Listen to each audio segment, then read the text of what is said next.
Hello दोस्तों, स्वागत है आपका टॉपर्स टारगेट में। आज की क्लास में जो हमारा टॉपिक रहने वाला है वो है आपका भारत का महान्यायवादी यानी कि अटॉर्नी जनरल ऑफ इंडिया।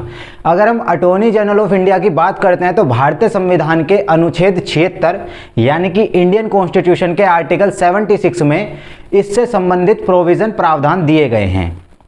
अगर हम महान्यायवादी की बात करते हैं, अटॉर्नी जनरल ऑफ इंडिया की बात करते हैं, तो attorney general of India Bharat का प्रथम विधि अधिकारी होता है। क्या होता है? प्रथम विधि अधिकारी होता है। और इससे संबंधित, इसके पद से संबंधित जो प्रावधान हैं यानी कि इसकी योग्यताएं क्या होंगी, इसका कार्य क्या होगा, इसकी नियुक्ति कौन करेगा, इसके वेतन भत्ते आदि जितने भी प्रावधान हैं वो हमें भारतीय संविधान के आर्टिकल 76 में देखने को मिलते हैं। तो सबसे पहला point, attorney general of India में अगर हम देखें तो किस आर्टिकल से रिलेटेड है, तो आर्टिकल रिलेटेड है आर्टिकल 76, प्रथम विधि अधिकारी है। और अगर आपसे भाग भी पूछ ले तो आपका भाग कौन सा है, तो आप सभी याद रखेंगे भाग 5, भाग 5 है और आर्टिकल 76 है। अगर मैं बात करूं इसकी नियुक्ति की, तो इसकी नियुक्ति करते हैं राष्ट्रपति साहब। इसकी नियुक्ति कौन करते हैं? राष्ट्रपति साहब। और इसी आर्टिकल 76 में एक बात लिखी होती है कि राष्ट्रपति के प्रसाद पर्यंत पद धारण करता है, राष्ट्रपति के प्रसाद पर्यंत पद धारण करता है।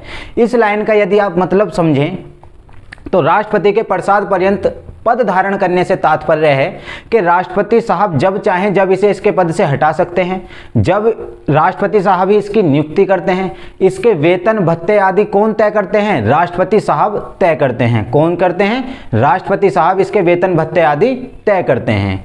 तो इसीलिए क्या है, राष्ट्रपति के प्रसाद पर्यंत पद धारण करता है। अगर इसकी योग्यताएं आपसे पूछी जाएं तो योग्यता, सुप्रीम कोर्ट के जज बनने की योग्यता, यानी कि वह व्यक्ति अटॉर्नी जनरल ऑफ इंडिया के तौर पर नियुक्त किया जा सकता है राष्ट्रपति जी के द्वारा जो सुप्रीम कोर्ट का जज बनने की योग्यता रखता हो या राष्ट्रपति की नज़र में विधिवेत्ता हो, यानी कि जिसे क्या है, जो एक बहुत अच्छे क्या है लीगल नॉलेज रखता हो, लॉ से रिलेटेड अच्छी नॉलेज रखता हो, राष्ट्रपति साहब की नज़र में एक विधिवेत्ता हो, उसे क्या है अटॉर्नी जनरल ऑफ इंडिया के तौर पर नियुक्त किया जा सकता है।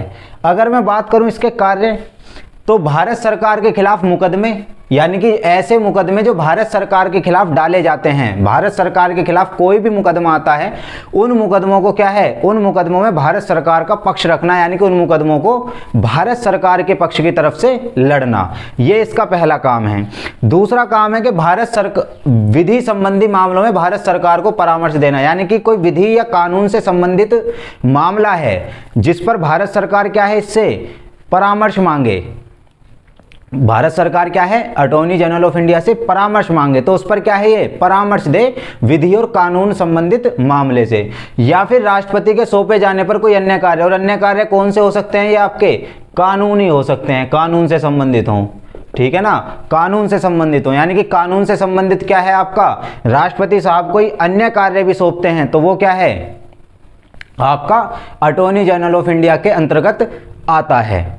और अगर हम बात करते हैं आपके वर्तमान में, अगर आपके अटॉर्नी जनरल की बात करते हैं तो वो है आर वेंकट रमानी। कौन है? आर वेंकट रमानी, जो वर्तमान में क्या है आपके अटॉर्नी जनरल ऑफ इंडिया हैं, जो हाल ही में क्या है नियुक्ति पाए हैं। तो यदि मैं बात करूं अटॉर्नी जनरल ऑफ इंडिया यानी कि महान्यायवादी से संबंधित जितने भी आपके क्वेश्चन आपके पूछे जा सकते हैं, प्रीवियस ईयर में पूछे गए हैं या जो आगामी परीक्षाओं में जो भी पूछे जा सकते हैं, उससे रिलेटेड मैंने आपको क्या है सारे फैक्ट्स आपको बहुत अच्छे से समझाने की कोशिश की है।